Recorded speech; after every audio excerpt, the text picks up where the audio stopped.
I got a problem with fucking grasshoppers in this area. It's a fucking plague. Look at this.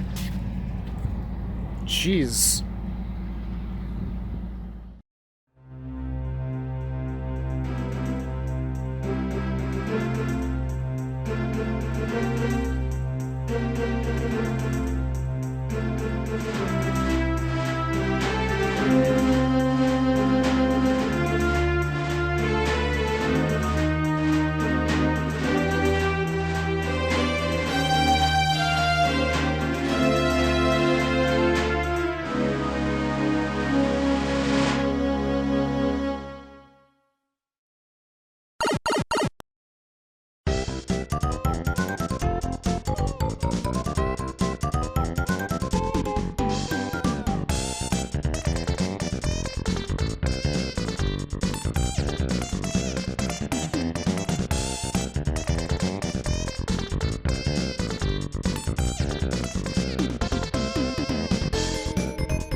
So here we are, in the corner of Utah.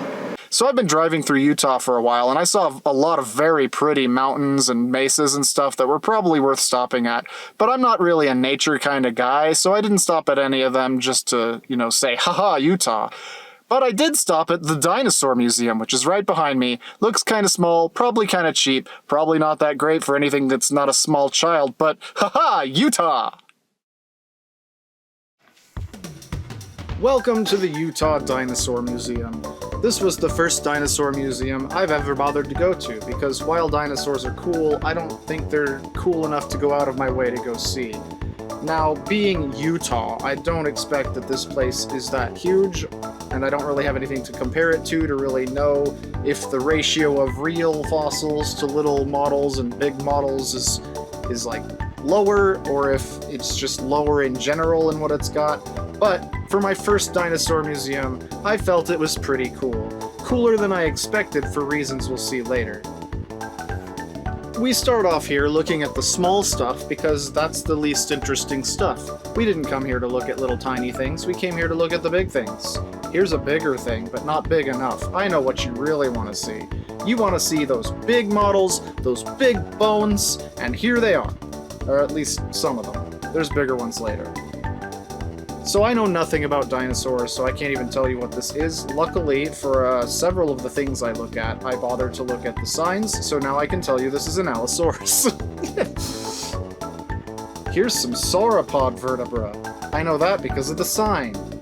Look, a dinosaur. Here's I can't say that. And here's these two guys.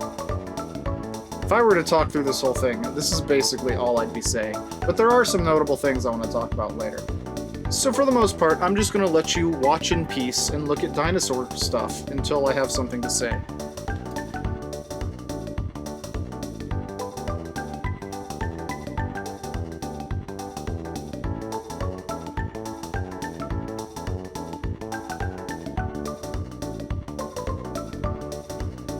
These trees are pretty big, but I feel like we can do better later. Some of the cases were unfortunately shiny in this place, but at least they had the Helix fossil to consult. Ah yes, everyone comes to the Dinosaur Museum to look at comics. I mean, I would.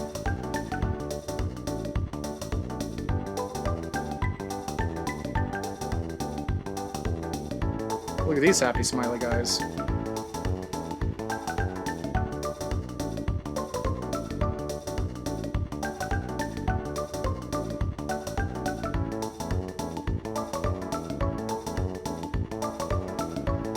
Alright, so we leave what is generally the first room and end up going into the second room, which starts with a raptor stripper. Hell yeah, now we're talking.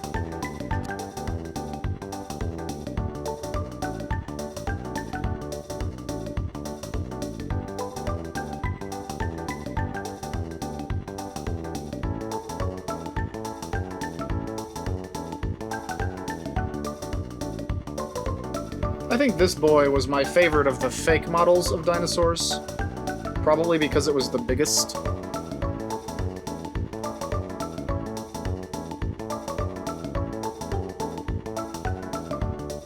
Okay, never mind. This was my favorite model, even though it was the smallest.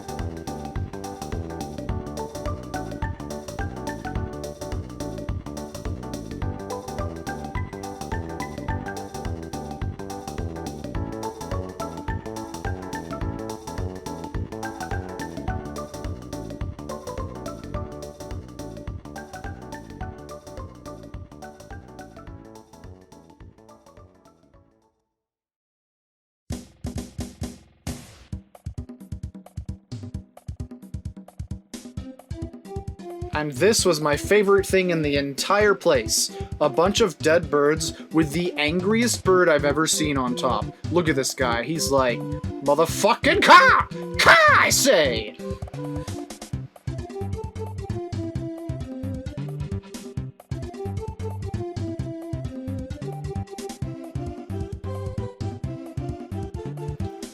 This dude looks like he'd be fun to hang out with.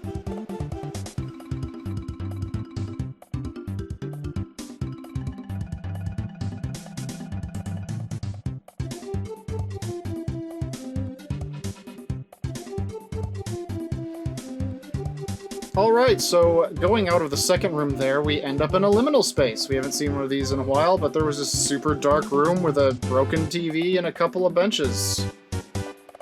String a bunch of those together, you got the back rooms. Leading out of there, that's where this starts to get cool. So we end up in a hallway that's just absolutely full of movie posters. Basically every movie poster that ever had a dinosaur in it is in this hallway.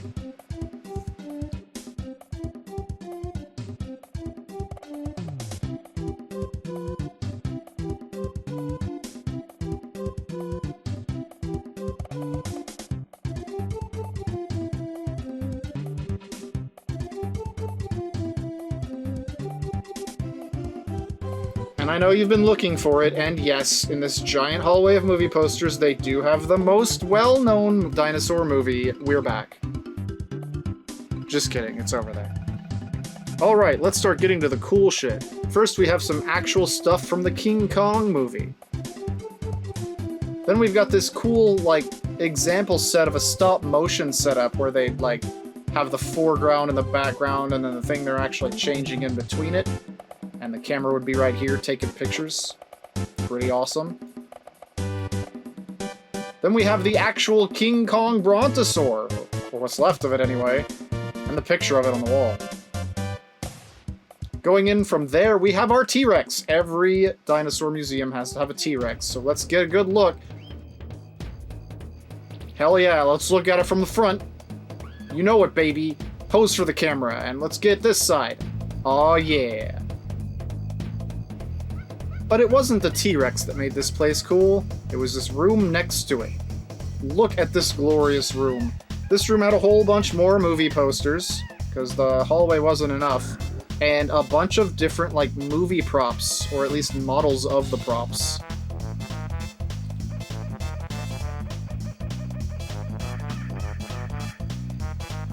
I mean, just for starters, look at all these cool raptor variants. We had the raptor stripper earlier, which was the best raptor, but these guys are showing off too.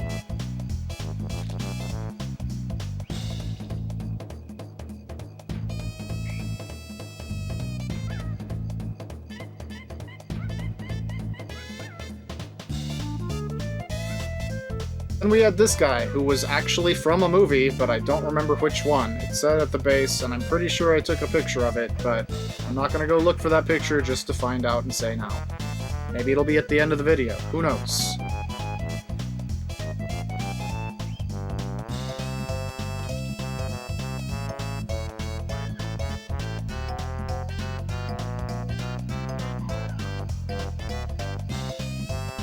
It was surprisingly fluffy. Between all of the actual models and props were, you know, memorabilia, comics and stuff, talking about more pop culture stuff.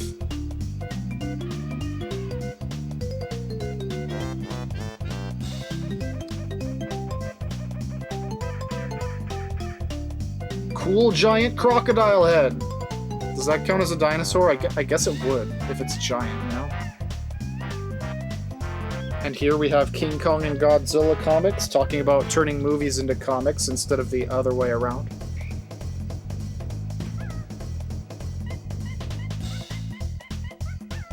And then we have this badass Peter Jackson's King Kong display that was probably in a movie theater or something. Imagine having this in your house. And here are some movie props that have been used in a whole bunch of movies, and their purpose here is to just tell you that particular fact.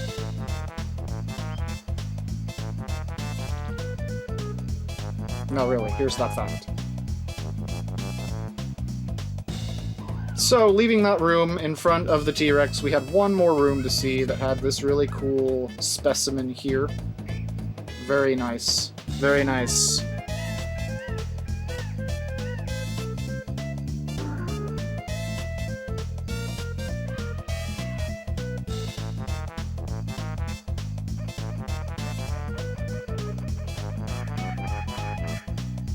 This room also had a whole bunch of fossils and other types of information. Here are some rocks. But my battery was dying, and this was the last room of the museum, so there wasn't much more left to see.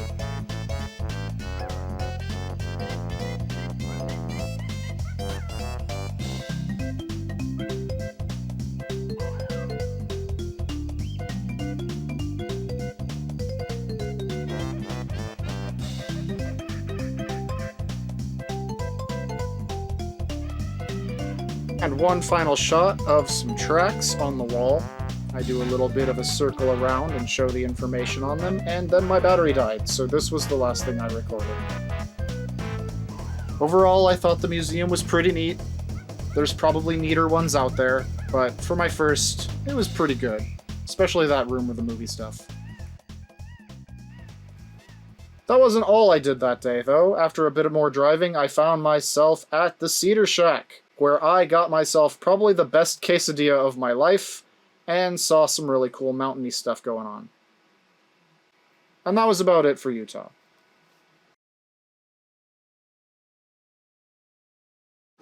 Man, today was an unexpectedly productive day.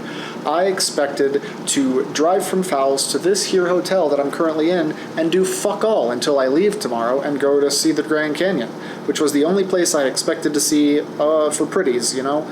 But halfway through, I was going through Utah and I was looking at all these cool mountains and stuff that I didn't really want to stop at, and I was like, man, I need to try and find something worth stopping for in Utah, and I found that dinosaur museum you've probably already seen. Cool, good enough to scratch it off, which is what I'd do right now if I had brought the map in, but I didn't, so I don't want to go get it, so I'm gonna just do that after the Grand Canyon. I'll do both states at once.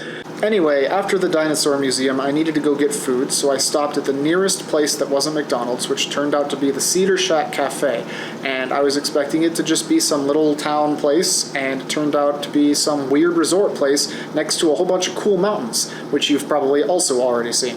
So I ended up recording something that was pretty after all, as I was getting food. So cool. That was also in just at the edge of Utah before I exited out into Arizona. Now, an unexpected turn of events was that because I did these two things, it was getting late. And there was one thing I wanted to do for myself during this trip, and that was stop in the middle of nowhere and look out at the night sky, unfiltered, no light pollution, and I got to do that. On the way to this Nowheresville tiny town, I stopped on the side of the road, and I turned off my car, and I looked up at the sky in a place that was so dark and so quiet, with the exception of my, death choir ear anyway, but it was so dark and so quiet that I felt like I was the only life on the planet, to the point where I thought, like, maybe a coyote or something would just jump out of somewhere and kill me. Like, it was just dead silent. I couldn't see a goddamn thing. I wish that I had been prepared to try and use my camera to capture the sky, but unfortunately I wasn't, so I don't have a recording of this because you would have seen nothing, and I don't have a picture because I was not prepared to even try to get the ISO or, like, whatever settings you have to change to make it, like, pick up stars. I wasn't ready. I didn't remember what I would need to do, so I didn't. But I looked up at the night sky with absolutely no light pollution whatsoever, and I saw the unfiltered Milky Way for the first time. I had seen plenty of stars in the Ozarks at my uncle's house before, but I had never done it with absolutely no light pollution, because near my uncle is Branson, and Branson and other nearby cities still light up the sky a bit and dim the sky just a bit. Here, where I stopped, on the side of the road near this hotel, about 30 minutes out, in the Navajo, God, what is it called? The Navajo. I'm on the Navajo reservation right now, who are the people, like the Native Americans that own the land that has Antelope Canyon, which is why I can't go see it, because you have to book a tour in advance, and they were all booked up, and that's the only way you get to see it. But anyway, like 30 minutes out in the middle of the Navajo reservation on some random street, just nothing. There was nothing nearby. No large cities, no sounds of cars, absolutely fuck all. It was just dark and sky. It was I don't think you could see the sky with less light pollution than I got to see it. I wish you could have seen it too. For anyone who hasn't been out of a city, it's pretty awesome, even just going out into the country. But I feel like the way I just saw it would make even a lot of country folk jealous with how little light pollution there really was. Tenta says he sees it like that all the time, and maybe he does. He does live kind of out in the middle of the boonies in Canada land. But with the exception of Tenta, like just living in a small town near a big town isn't enough to see it the way I just saw it. I've seen it in that kind of situation, and it's a lot better. It's a lot better than seeing like 3 stars, but it's nothing like the perfect Milky Way I just saw. And now that I've done that, I don't have to do it again, so I don't have to worry about stopping in the middle of nowhere or my car dying somewhere I don't even have cell service. Which, by the way, I didn't for most of this drive. Most of Utah and Arizona had absolutely no service whatsoever, or at least restricted service, so I couldn't use data or anything. If I'm moving around a lot, it's because this chair sucks. I'm kind of leaning back into it. Yeah, the Dinosaur Museum was pretty cool. It was a little small. It wasn't as small as I thought it was. It was actually a lot bigger than I thought it was. Had more than I was expecting, especially that room with all like the movie theaters and stuff. Or the movie theaters, yes. 100 movie theaters in one room. No, all the movie posters and like the movie props and stuff. That was pretty cool. I liked that room the most. And the T-Rex is always neat to see.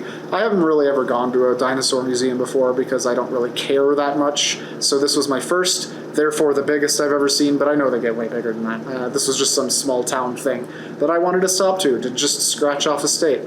And I did. So I will see you tomorrow at the Grand Canyon. Probably for just like 5 minutes. I'm not a sightseeing kind of guy. I don't really care about awesome looking mountains or stuff. Sure, they're nice to look at while you drive by, but I have no reason to stop at them. So we're going to drive right up to the Grand Canyon. I'm going to point my camera at it and say, look, it's the Grand Canyon. And then I'm going to leave. And we're going to go to the hotel and scratch off the... You see, this is what I'm talking about with this chair. It's just going back now. And then we'll scratch off the map, and that'll be the end of it. And then it's to Vegas, baby. I'm going to Vegas after that. Hopefully I'll be able to at least record some B-roll of the city, if nothing else. I don't know what else I'll be able to record there. But that alone will be worth scratching off Nevada. Anyway, see you there. And then after that, a couple of just random spots in California, and we'll go to Beld, and that's where we'll scratch off California. I'm getting way too ahead of myself. See you at the Grand Canyon tomorrow, I guess. Bye.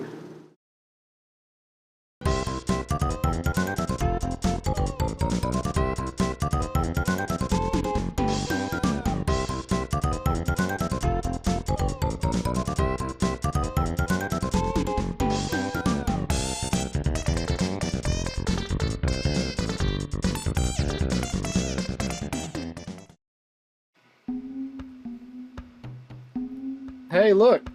It's the Grand Canyon! Right, we can leave.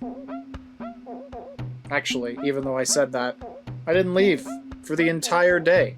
I was just checking out the Grand Canyon, walking around, and taking it easy. I didn't lie when I said I'm not really a nature person, and even this extremely spectacular view doesn't really do much for me. But it was a nice day, and I didn't really have anything else to do, so I just kind of hung out.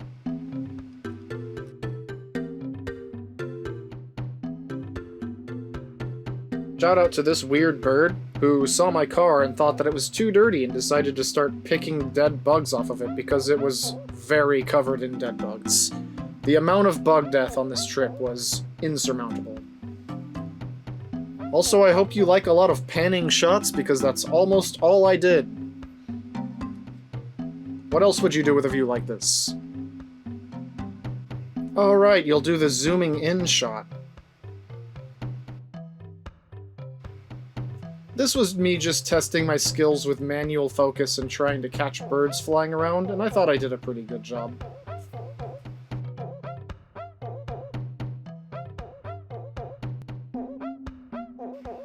Here it is, duck on a rock spot. Do you see it? It's a duck on a rock. Right next to that, though, was decidedly my favorite view of the canyon, between these two giant cliffs.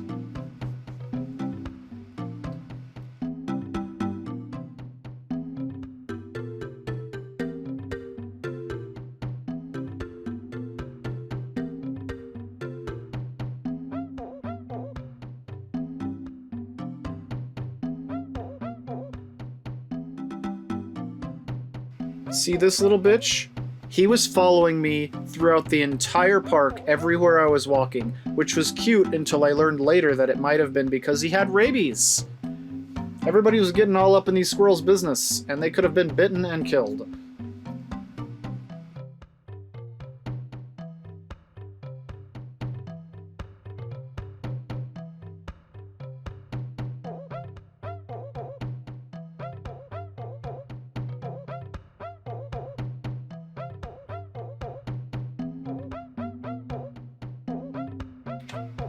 And here we can see in the distance some crazy assholes that climbed up onto a rock where they could probably fall and die. Oh, you know, I'm just having a relaxing walk through this wooded path that's right next to a death chasm. The crazy people were still at it when I came the other way. What are they doing? Shooting an advert? How did they even get up on that rock? There was no clear way to get to it. When I came back around from getting the worst pizza of my life, my god, the pizza was the worst pizza. Holy shit, let me just take a moment to tell you about this pizza, actually. You see, I made a terrible mistake. There was a well-rated pizza place at the Grand Canyon, but it was hidden in a corner, and when I went into the building that it was in the corner of, I saw a pizza sign, and it was pointing towards the deli, where they also had pizza. And I went over there and got that pizza by mistake, instead of the good pizza. And that pizza looked like this.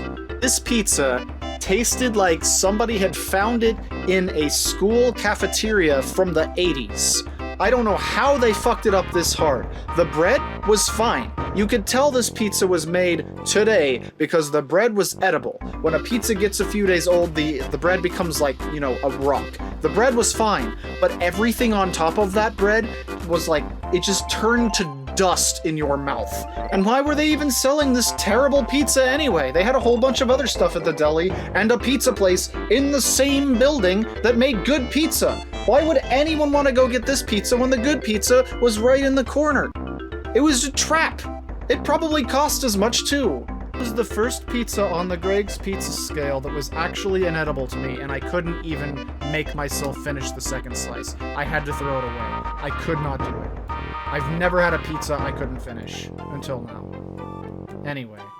When I came back from eating that terrible pizza towards the duck view where I was going to chill out for a while until nightfall, I saw these dudes just chilling out by the car areas. Anyway, I went back over to the duck on a rock spot to check out the view and wait until it got dark. Because I wanted to try again and get some pictures of the sky.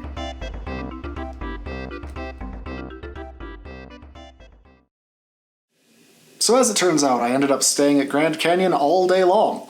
It's not that I particularly cared about the views, they were nice. It's just that there were so many different points that I kept going to each point and taking a short video and a bunch of pictures and then walking to the next one or whatever. And before I knew it, it was lunchtime, so I just ate there. And before I knew it, it was almost sunset, so I thought, you know what? Let's give the night sky one more try. It may not be as perfect as it was in that pitch black, dead, not even a sound of crickets area I was in before, but it was pretty close, and I took a whole bunch of pictures, and hopefully I'm about to show you some awesome ones.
Anyway, with that taken care of, it's time for the map. I promised you some scratch-offs because we have to hit Utah and Arizona now, so let's do that.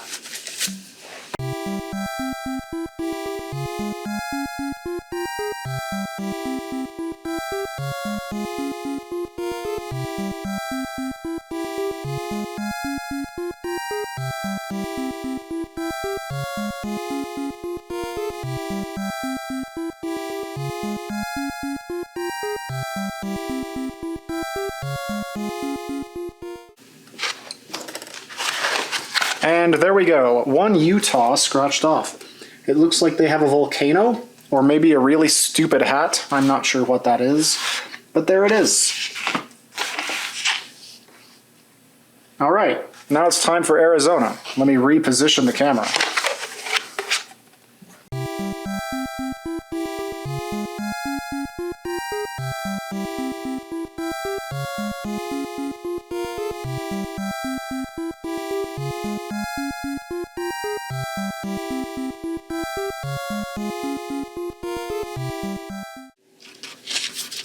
There we go.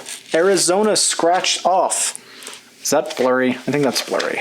Whoops, forgot to change the focus back. Whoop. There, slightly less blurry. Arizona. They get a cactus. Another state. 2 states, in fact. Scratched off in a row. Utah and Arizona. Up next, Nevada with Las Vegas. That little tiny corner is going to get us this entire stupid state. Love it. You know, a fun fact? New Mexico is kind of just sitting over here by itself. But as I was saying, New Mexico is kind of just sitting over here by itself. But even though I'm not going to do it on this trip, I know that New Mexico has a Meow Wolf in it, and I'm going to go there someday. So I can count New Mexico off this map eventually. You know where else has a Meow Wolf? Las Vegas. So you'll probably, you couldn't see that. Las Vegas. You'll probably see more Meow Wolf in Las Vegas. I'm almost certainly going to go there after how interesting the last Meow Wolf was over here. Anyway, those are spoilers. You shouldn't know that stuff. I'm just giving them away. Just giving away. Our map is once again more colorful than it was. I will see you all in Las Vegas, even if it's just for Meow Wolf.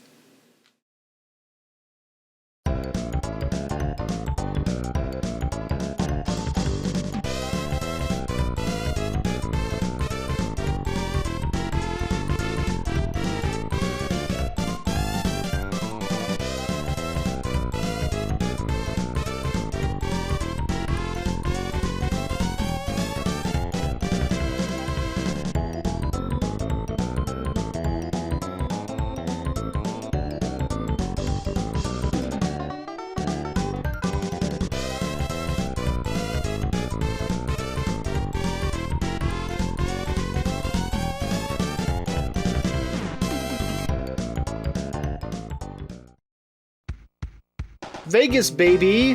This is going to be an absurdly short section, so let's go through it very quickly. I was at the New York, which was a liminal hallway hell to stay at.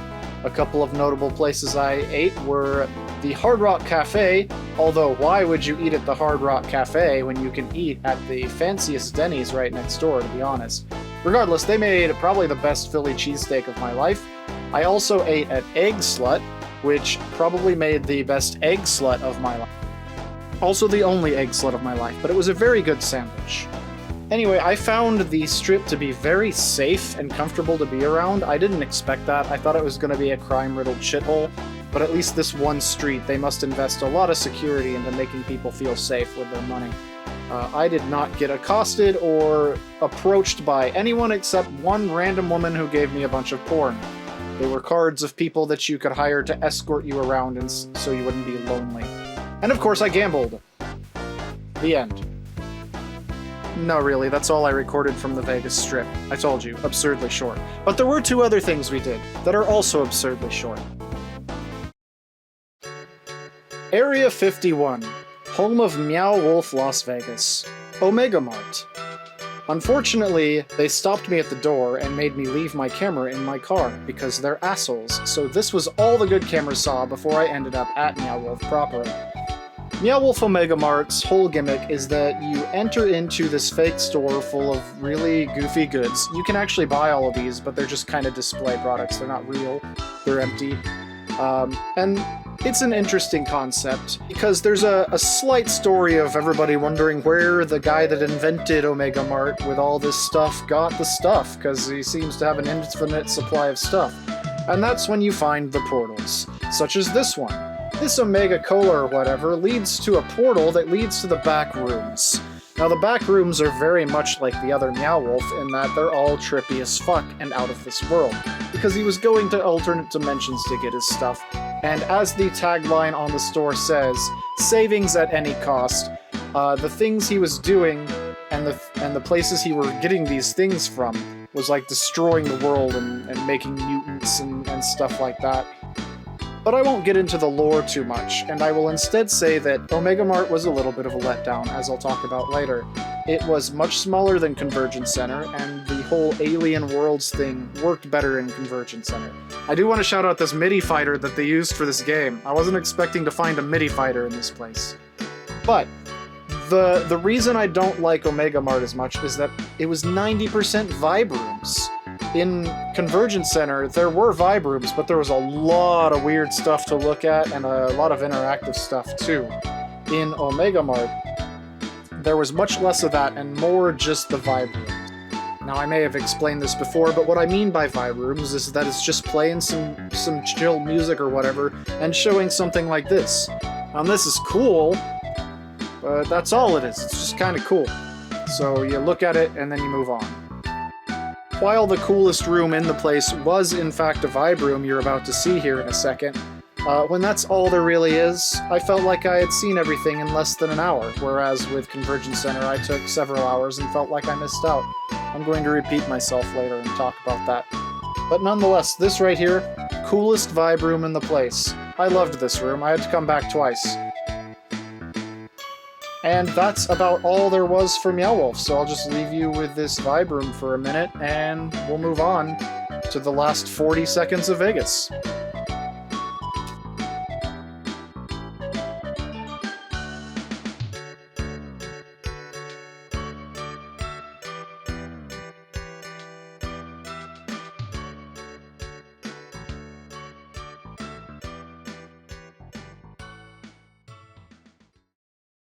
And the last thing I did while in Vegas was go to Zach Bagan's Haunted Museum, where I took a few pictures outside and then was promptly told that I could not take pictures or video inside because they don't want to spoil how not haunted this place was. It's got a lot of cool stuff to look at, but it's all just stuff. Nothing happened while I was in there. Except I found this fox hiding behind their logo. The end. So, Las Vegas post-mortem. I have this thing happening where everything I have a vague idea of how it's going to go completely goes off the rails and doesn't go anything like that. I came to Vegas expecting I wouldn't record much and I would just have fun, except for Meow Wolf. I was going to go to Omega Mart. That was the thing I was going to bring back. And it was in Area 15, and Area 15 security guards said no cameras, so I couldn't use my camera. That didn't stop me from using my phone, though. Fuck you. I still recorded some stuff with my phone, and it kind of sucks, and there wasn't a lot, because, as it turns out, I wasn't that enthused with it. After coming from Convergence Center, Omega Mart feels kind of shallow and way less awesome. The difference is being, in Omega Mart, you have your shopping center, and the whole thing is around that. Just pretending to be a retail store with all these weird products, and that was interesting to look through. And then behind that, there's portals into like the other worlds that they get their stuff from. And on the walls of both places, there's all this deep lore you can go into, and you can buy a little bump card to like look at all these special things that tell you more about the lore. I didn't do that in either place because I didn't have time and didn't care. But you can do that in both places. But in Omega Mart, without that, I looked around the place, and within 40 minutes, I feel like I had seen everything. It was almost all vibe rooms, and a vibe room was the coolest room in the place by far, in my opinion, and I'll show you that if I haven't already. But And the lore was fun, and the store theme was fun. Like, it wasn't bad by any means. Like, if you haven't gone to a Meow Wolf, I would still recommend it.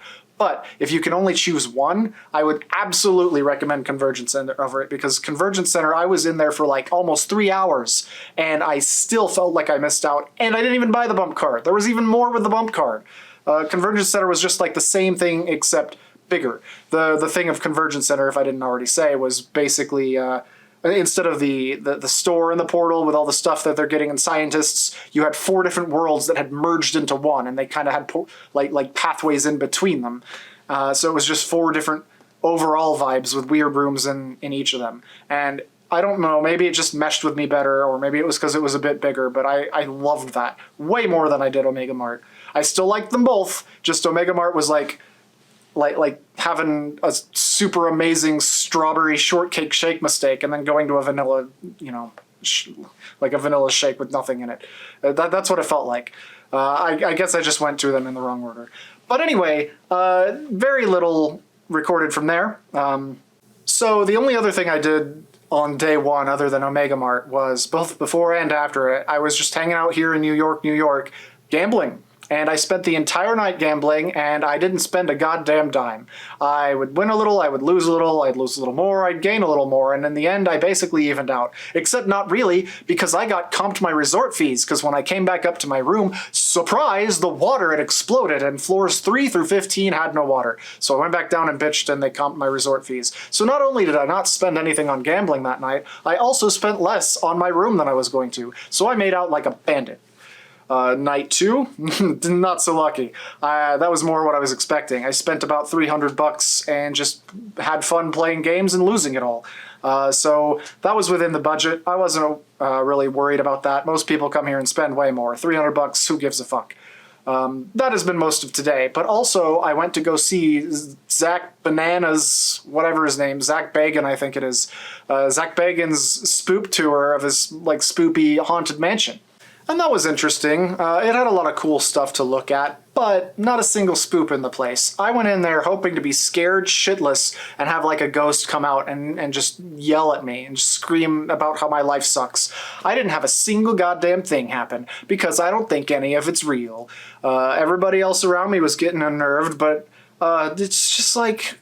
It was more of a museum. It is a haunted museum, so it was just like a normal museum. In fact, the whole place felt like home. The whole time I was there, I just felt like I was an extension of my house. Maybe it's just me then. Maybe it's not that it's not haunted, but that my entire life is haunted, so I'm used to it and don't know what haunted is. Literally, it just felt like a darker version of the home I live in. So I was right at home the whole time. I remember one point, I got the RIP thing where you can go into the basement, and that basement was so dumb. Oh my god. But like they were like, okay, we're not going to go down there with you, so I need a brave soul to step up and open the gate and go. And everybody was just like, it was just like, here, I got it. Opened it, went down. Nothing. It's nothing. There was a pentagram on the ground. There was a fake candle in the middle of it. There was a spirit box going, and they had us have our phones off because it would interfere with the instruments. No, it wouldn't. You just have your basement going constantly to a like so dark you can barely see anything. It was nothing. There was nothing down there. There were some more interesting things you get with the RIP tour than that, and you get a free shirt, so whatever. It was worth the extra $30, I guess. But I wasn't even the slightest bit unnerved. I know Lycan would have shit his pants. There was an entire like aisle of creepy clowns, and they had an actual guy in a clown costume chase after the last person in line. But yeah, it was all right. Just don't go in there expecting anything to happen, because it's not. Nothing's gonna happen. It's so fucking fake, dude. Like, all of that. Everybody freaking out about the box in the stupid basement. There was absolutely nothing. I was waiting for anything to give me a sign that there's paranormal activity in this world, and not a goddamn thing. Nothing. Nothing. I looked the doll in the eyes. I looked into the box. I stared at it. I stared into the weird mummy face. All of it. I did all of the things wrong, and I'm still alive. Hopefully I'll continue still being alive, but you know, so far, so good. I didn't feel a single presence. I don't feel the slightest bit unnerved. I don't think anything's gonna happen. So that's been my time in Las Vegas. I did record very briefly a quick like pan of my hotel and a couple of pictures outside, but I got bored. I didn't want to go too far, and it's, I mean, I love the vibe here, but it's just not something you can really record. You gotta experience it, you know? But that said, we still have to do the map. It's right here, so it's map time.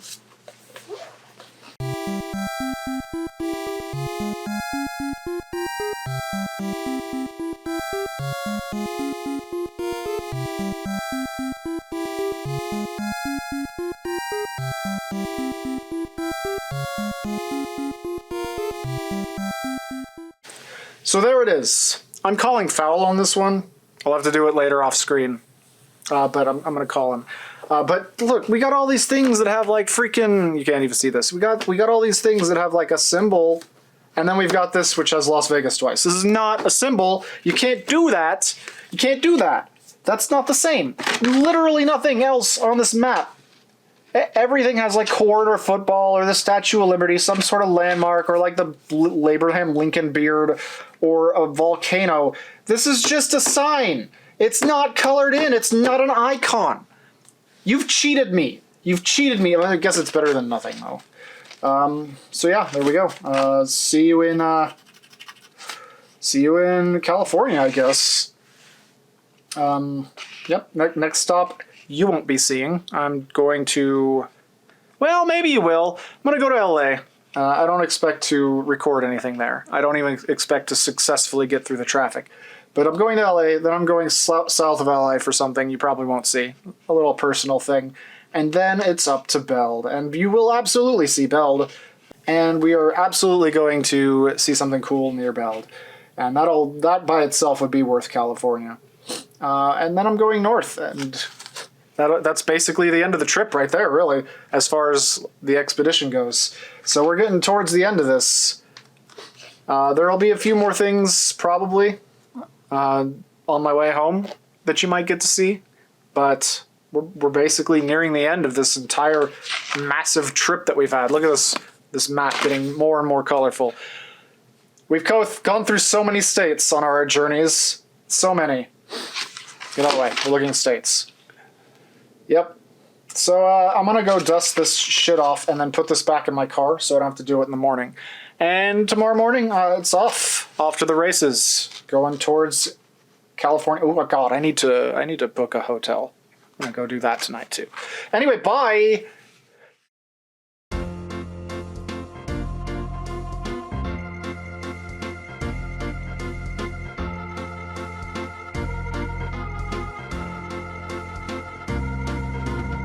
Man, a lot of stuff happened in this episode. Good lord, I went like 4 different places, and if I played all of the rest of the images I had at half a second each, this would go on for another 10 minutes, so I can't do that. Nonetheless, there's probably only 2 more episodes left at this point. I think I'm going to do the one where I go to Beld next, and then just wrap up the rest of everything I saw in one after it. Because I did a couple more things before Beld that'll take like 10 minutes each maybe, and then I did a couple things after Beld that'll take maybe 10 minutes each, if that even. And that's really it. That's all that's left. So I think we're gonna time skip a little here and go to San Francisco next time. But that's a story for another video. See you then.